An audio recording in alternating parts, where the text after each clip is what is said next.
It is your Wednesday daily delivery. I am Michael Rand. Glad to be back for another day. Hope you guys are having a good one out there as well. As good as you could possibly have in light of how the Wolves game went Tuesday night. They lose 112-97 to Denver in Denver. Nuggets now up 3-2 in the series. Feels like forever ago, even if it was just 5 or so days ago, that the Wolves were up 2-0 in this series, and everyone was saying series over. Series will be over tomorrow if the Wolves can't find something new, find a new solution for Nikola Jokic, who had 40 points last night, find a way to get Anthony Edwards unglued from 2 or 3 Denver defenders. It seems like Denver doesn't respect a lot of the other players on the court offensively for the Wolves, especially when the starters are out there. So some issues to sort through for the Wolves before Game 6. Mike Conley Jr.'s health, a big question too. He missed Game 5. Will he be ready for Game 6? We'll have to see about that. Chip Scoggins and I will talk a lot about Game 5 and set up Game 6 here in just a little bit, so stay tuned for that. Also have a Vikings schedule note already Wednesday morning. We'll find out the full schedule later Wednesday, but we have one Vikings schedule tidbit that has already come to light on Wednesday morning. We'll get to that at the end of the show. Little Twins, Lynx win their opener. First, though, what did I miss? It has been a little over 2 weeks now since Comcast dropped Bally Sports channels across the country, which of course includes Bally Sports North, which of course has impacted viewers' ability to watch the Twins, in particular. The Lynx, too. I saw Tuesday that Bally Sports has put out a new streaming package, a discounted streaming package for their standalone product aimed directly at Lynx fans, but Twins still not on that, kind of standalone deal that Bally does. They don't have the streaming rights to the Twins in terms of the standalone app, the $20 a month standalone app. So if you have Comcast and you had Bally Sports North, all of a sudden you're like, well, what am I supposed to do? And different people are responding different ways. We've talked about that. Some people are trying the free trial of Fubo TV. Some people are, switching right away and finding a different carrier. That's difficult, though, especially with fees, contracts, things like that, plus, learning an entirely new system. Some people are waiting and seeing. Some people are just tuning it out. Some people are dropping Comcast and not looking back. So a lot of different ways to deal with this. It's not been resolved, though. 2 weeks, it's kind of been radio silence. A lot of the Comcast was eager to kind of get their story out there initially. Bally Sports North was certainly eager to get their side of things out there. Now it seems to be radio silence from those two sides. Reached out to Comcast earlier this week, said, hey, anything new here? Spokesman said, nothing new to report. I'll let you know if something changes. So no change to the status quo from those sides. But Major League Baseball has entered the chat.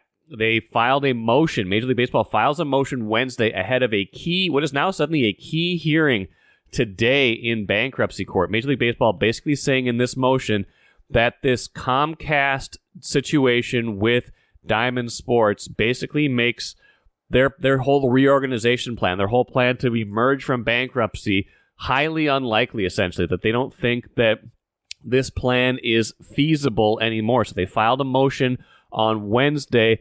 The key quote from this, reading from a good piece from Awful Announcing, said, these Chapter 11 cases now hang by the thinnest of threads. Unless Comcast and the debtors, which means Diamond Sports, can come to a new agreement, it is highly unlikely that the loss of carriage of the debtors' broadcast by Comcast and the resulting loss of licensing fees from Comcast will render the plan unconfirmable, thereby wasting time and estate resources to the detriment of MLB, the signatory clubs, and other interested parties.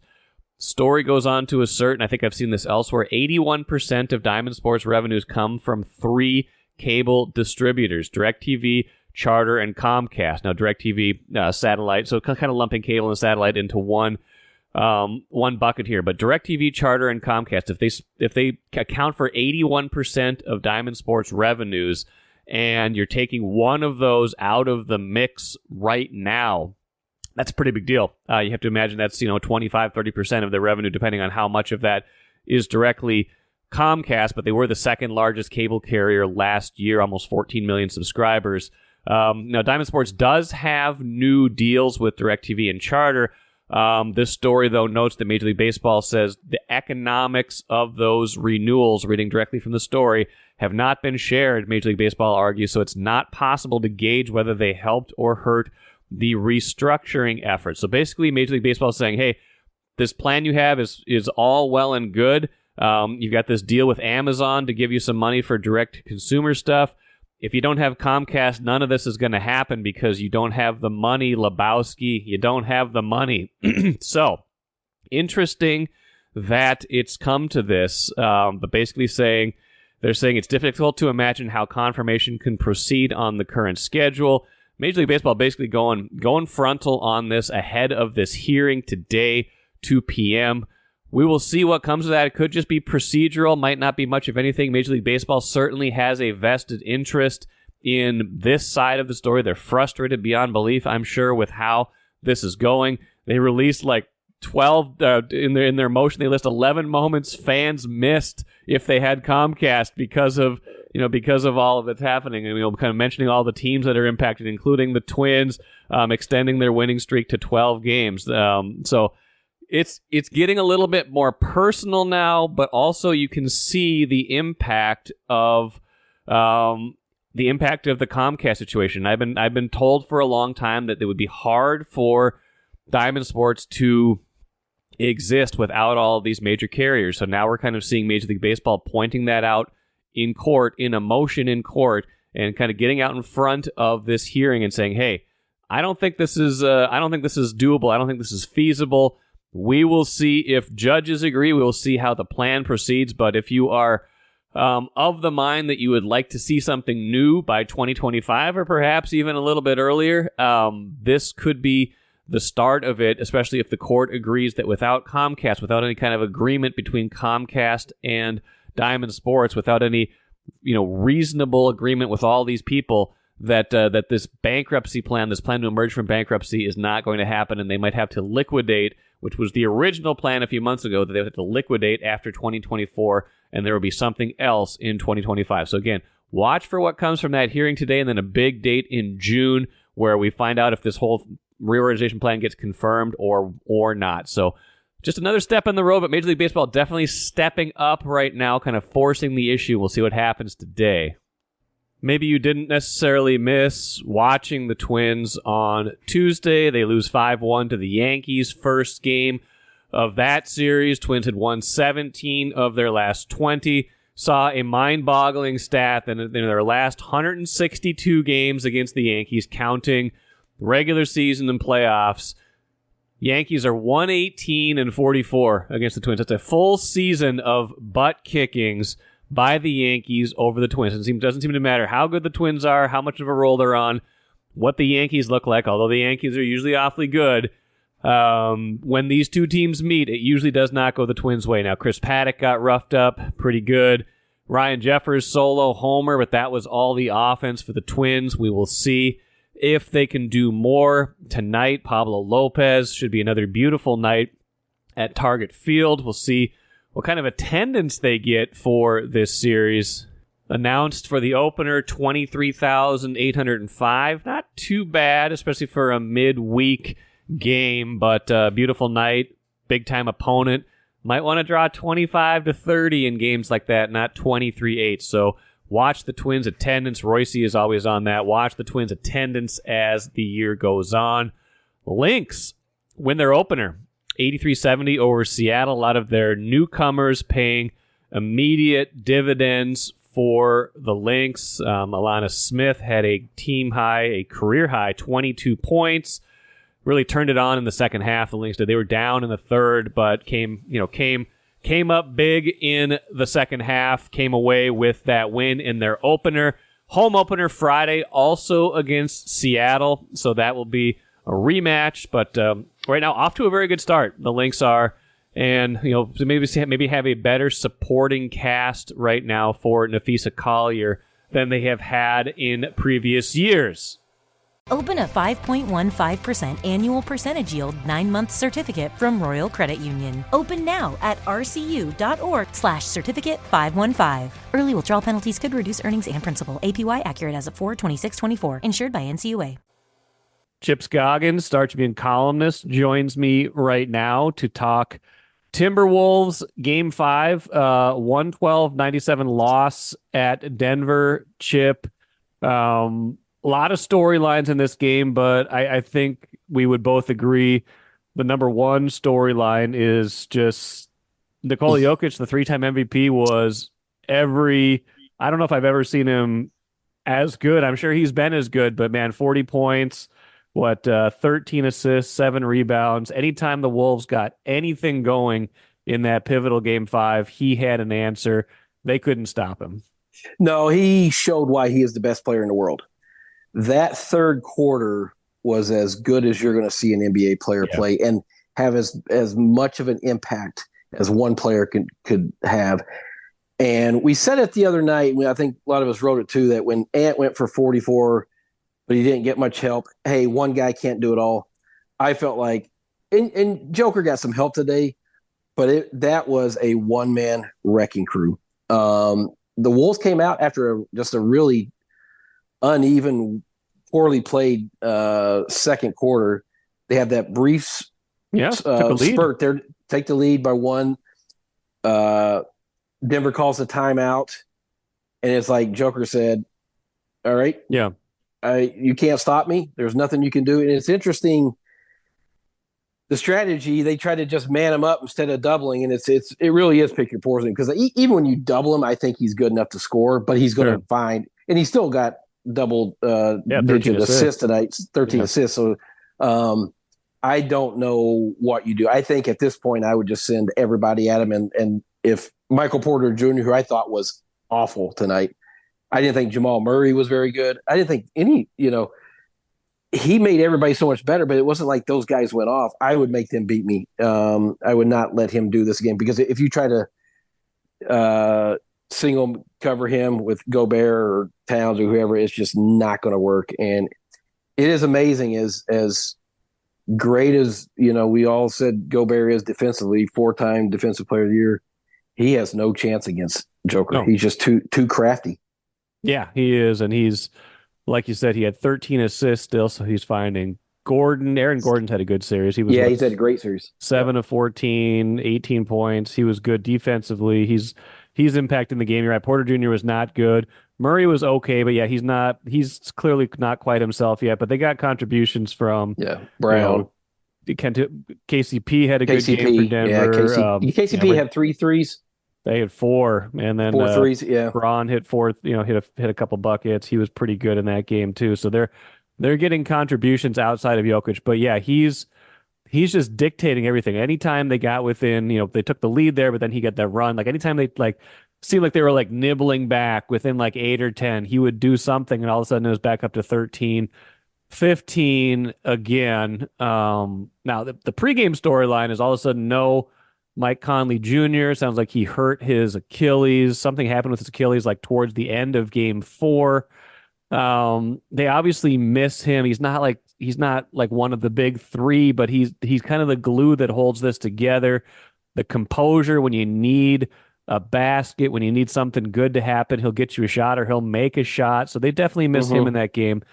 But I don't know. I don't even know if they win that game if Conley plays. Just the way that Denver is rolling right now. Yeah, no, I thought the first half, but second quarter particularly was just chaotic offensively. Now I thought Nickeil Alexander-Walker came in. He had a nice first half, and he had 3 threes that helped him. But when you look at it looked frantic, them trying to run their offense. And the big thing that the Wolves have to figure out is Denver.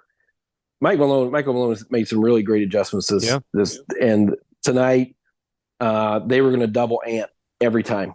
They were running guys at him, and he just looked flustered by it. He looked tentative. He looked indecisive, like when to drive, when to try to get his shot. It bothered him, and they just don't have enough scoring right now. Jay McDaniels is lost offensively. He can't make an open shot.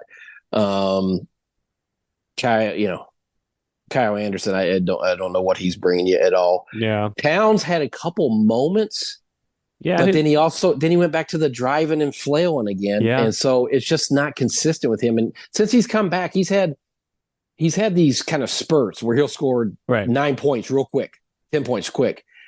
And I thought he was starting to do that there in the start of the second half. He had one in the first half, and I thought start of second half we're going to see that, but then he just doesn't sustain it. And so they just they have to figure out for game 6 how they're going to try to get Ant free. Because how many points did he wind up with? Maybe 11, something like that. He had a couple layups. He finished with 18. I mean, he. But it didn't feel like that at all. No, it didn't. It didn't. If he was stuck on 11 or 13 for the longest time. He got some late. Yeah, he just looked tired. He looked tired, and he looked like, give me some help. And he also didn't necessarily adjust to the game. But like everywhere he was going, there was 2 guys there all night. That's the thing. I mean, you're talking about, he did everything in his power 48 hours earlier to try to win a game, and he carried that team. And you can't tell me, I know he's 22, but maybe some of that started to show. And if you watch tonight, he did a lot of the guarding on Jamal Murray and expended a lot of energy there. So I just wonder if it was a combination of still being a little bit fatigued from the other night and trying to carry that team, and also just that the defensive looks they threw at him just really threw him out of sorts, and they didn't have an answer for that at all. Towns' stat line was fine, 10 of 19, 23 points, but you're right. It felt like he's complimentary right now, but he's still not like able to take over a game. He's never been like a great like initiated. He still needs some help. He still needs to get it in his spot, stuff like that. He's a streaky player, gets in those modes where he tries to do too much. He'll pick up those cheap offensive fouls. Like, he wasn't the problem tonight, but the problem, like you said, is that outside of Ant right now, and this has been a problem at various points in the season, it's less so when Conley makes shots, it's less so when he's out there running the offense, but like, they really only have like one bona fide perimeter threat, and that's Ant. And their starting lineup right now is, kind of with Nickeil Alexander-Walker in there. I know he can make shots, but it's basically 3 guys whose games are built more around defense than offense, and that puts a lot of pressure on Edwards. Yeah, and that's where I think Jaden shooting has really become a problem, because they're just leaving him open and letting him shoot, and he just can't make him. So that's the problem, because you're not going to, Rudy's just going to be dunks. Right. And, the Nuggets don't really have that rim protector. I mean, we saw Jokic here in game 4. If Ant ever attacked, a lot of times he would just kind of back out of the way and let him shoot the layup. So it's not like, when the shots aren't falling, you like to see him attack more, but Ant can't get to there because they're double teaming him. Cat tends to be out of control or wild when he's doing it. And so I don't know. When you look at their offense, I mean, it just looks, particularly without Conley in there, the whole thing just felt chaotic to me. Like they didn't have an answer for how Ant was being guarded. But we can say all that, but the other team has jokers and you don't. And he's just so much better than everybody else on the court. I mean, the way he can control a game, I always say it's like a puppet. He has, I mean, it's his passing, it's his initiating, the way he brings the ball down the court. There in that third quarter, it felt like he scored every time down the court. I mean, he was just like throwing, he was going in and shooting layups. He was just brilliant. And their defense got a little loose there in the third quarter. They get tired. They get kind of, they get down on themselves, things like that. But Jokic doing this in these last few games, getting them to this 3-2 lead after they were down 2-0, is a reminder of just how disrespectful the series is over narrative was. Yeah. Right? Like, would you have ever said that about like LeBron James? Like let's say LeBron James has a team down 2-0, like any other 3-time MVP. Well, who would you say that about? Why were they saying this about Denver? Yeah, it's. I think game 1 for them wasn't so bad. Game 2 is just sure. And I don't know if it was one of those things where it just snowballed in one of those seemed like games where but the Wolves were so good, and we thought they're just imposing their will on it. And maybe it was just a really bad game by Denver that they kind of got punched and didn't respond back. But yeah, when you have that guy on your team and you have guys that have won a championship and have gone through some really tough series, we probably should have known better than to say this thing's over. And so, I think the disappointment will be now when you look back at that game 3, when you have this town on fire and that building and everything. And then and guys are afterwards saying, we didn't have energy. We didn't have, that's, I think that's the disappointment when, game 4, they played better. It's just Jokic was better than tonight. He was not going to lose. And so I'm curious to see, this is going to be a long 48 hours for Chris Finch and his staff, because they have to figure out, one, what are you going to do when I got to imagine Denver is going to use a similar attack on Edwards because it works so well. And they have to figure out, do you double Jokic more? How are you going to defend him? I think I would just live with everybody else beat me and not him. Yeah, I think you have to make that adjustment. Basketball is a game of momentum. We know that. Just as it was premature to say Wolves are going to take this after it was 2-0, it's probably premature to say anything else. But I don't love the feeling going into game 6, just the way this is going right now. I know it can turn. Now somebody's won a home game, so it does feel like, you've got this opportunity. Now you come home. Now it's kind of like back in this mode of, pressure is on, but it's a different kind of pressure now. Maybe they play a little bit with a little bit of edge instead of a little bit of tightness. But you're right. What's the adjustment now? How do you adjust on offense? If you don't have Conley again, do you try something different? Morris hit a few shots tonight, but he's not giving you a ton. Do you try McLaughlin a little bit more like you tried?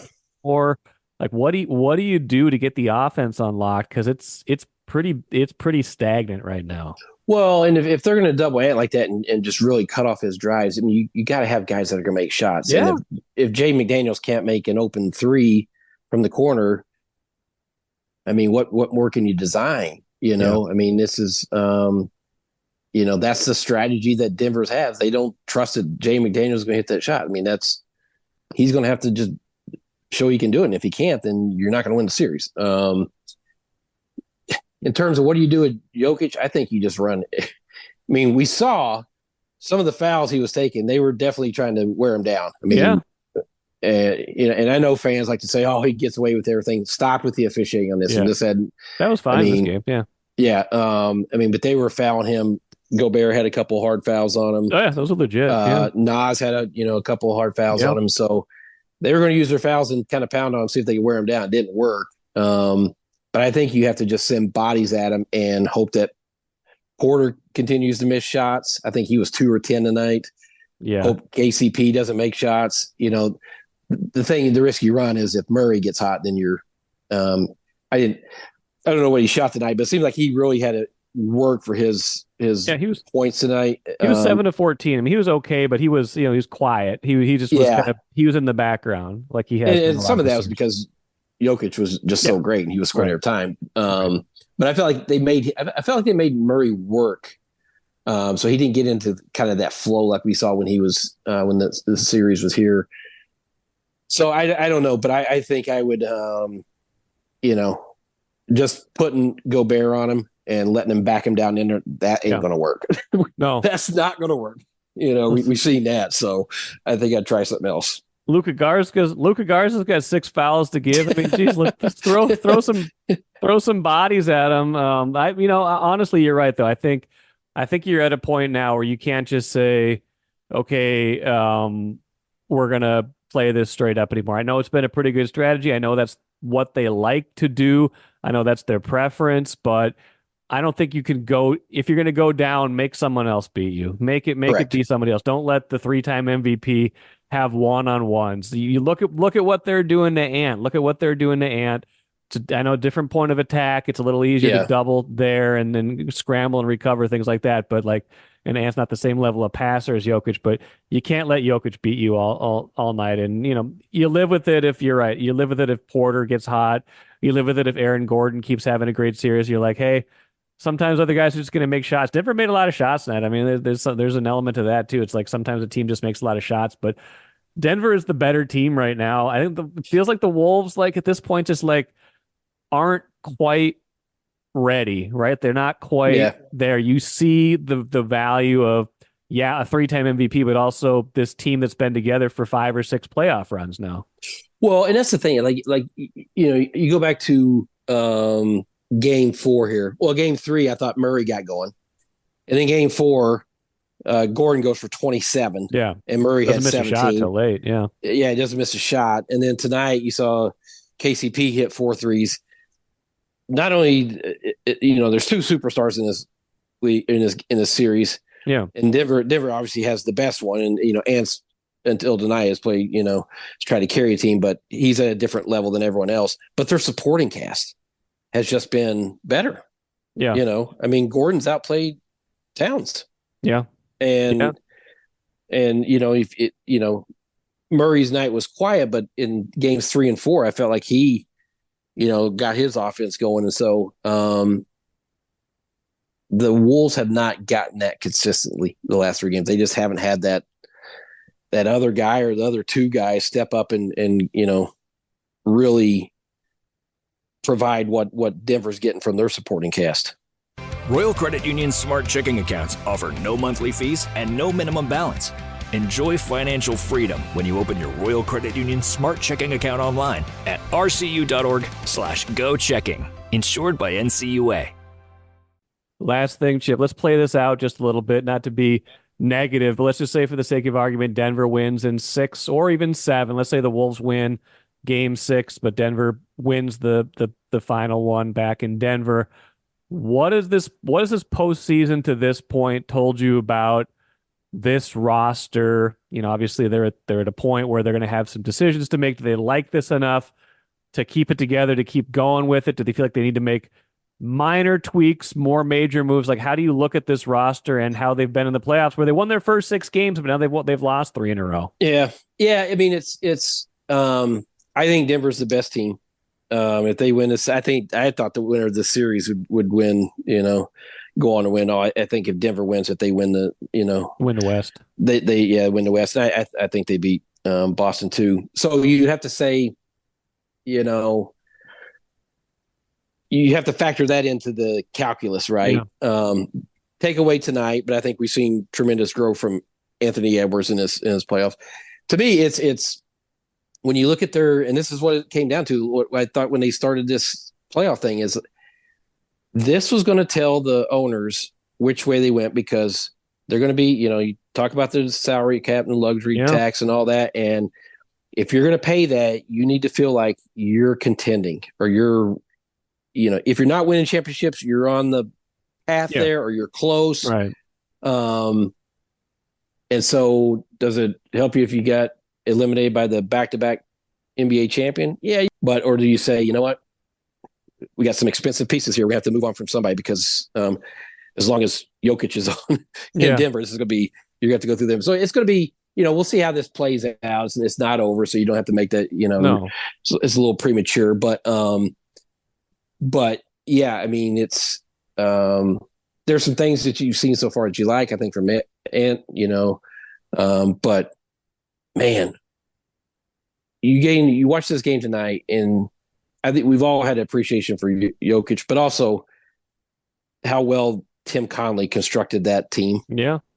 The pieces that they have, the way that team plays together. I mean, they play so well together. And that's, a large part of that's because the way Joker passes the ball and draws so much attention. I mean, he just makes everybody better, and they have the right pieces around him. So we'll see what, the Wolves, I'm sure they got to pick themselves up off the mat here and respond in 48 hours for game 6. Because this is a tough one. I mean, you look at the way they played offensively, and how, I keep using the word chaotic. That's just the way it felt to me. But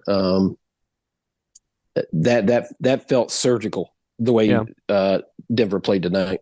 Yeah, the Wolves got to get that energy back. Whatever mojo they had, whatever that feeling was in game 1 and game 2, and when they were playing the Suns, like whatever it was, that edge where they felt like they were the better team, They got to find that, or else it's going to be over. But hey, Game 6 back at Target Center. We'll see how it goes Thursday. Chip Scoggins, appreciate it. We'll talk to you soon. All right, brother. Great stuff from Chip. Appreciate him staying up late with me on Tuesday to bring this to you early Wednesday. The Wolves just don't look like they have a lot of answers right now, do they? It feels like the series has completely turned from where it was, just a few days ago, right? The Wolves were on top of the world. The national media was Wolves this, Wolves that, on to the conference finals. This team looked like an NBA Finals contender. Now you see the difference, though. Now you see the difference between a team that's been there, a team that's done that. That is Denver. They got up off the mat, walloped the Wolves in Game 3, took Minnesota's better punch in Game 4 and won that game, and then looked like the classier, better team in Game 5. What do the Wolves have left in the tank now? What can they do? Can they at least get this to a Game 7 where anything is possible? A hot shooting night, get that mojo back, get the defense back. Can they find something in Game 6, or is this going to be, a quick reversal? 6 in a row wins to start the postseason. If they go out with 4 losses in a row, that would be disappointing. You would still take, the journey. You would still say, hey, this team took a step, but from where they were just a few days ago, that would be a disappointment. So I'll be interested to see how that plays out on Thursday night. Let us finish with the cooler. Full Viking schedule coming out later today. Ben Gessling and I will do an Access Vikings podcast Thursday morning to break it all down. We do know, though, that the Vikings are playing the Jets in London. That replaces a home game for the Vikings this season. Bummer, because you might remember Aaron Rodgers now plays for the Jets. You won't get a chance to see Aaron Rodgers at US Bank Stadium again. Of course, trying to come back from that Achilles. So we'll see where that all goes with the rest of the schedule tonight. But Aaron Rodgers and the Vikings, Aaron Rodgers and the Jets playing the Vikings in London next season. That will do it for me today. Plenty of good stuff coming up later this week. We'll see how this whole Diamond Sports hearing goes. We'll see how Twins versus Yankees go today. We'll see how the Wolves do tomorrow. Lots of good stuff coming up. Until then, I am Michael Rand, back at it again tomorrow.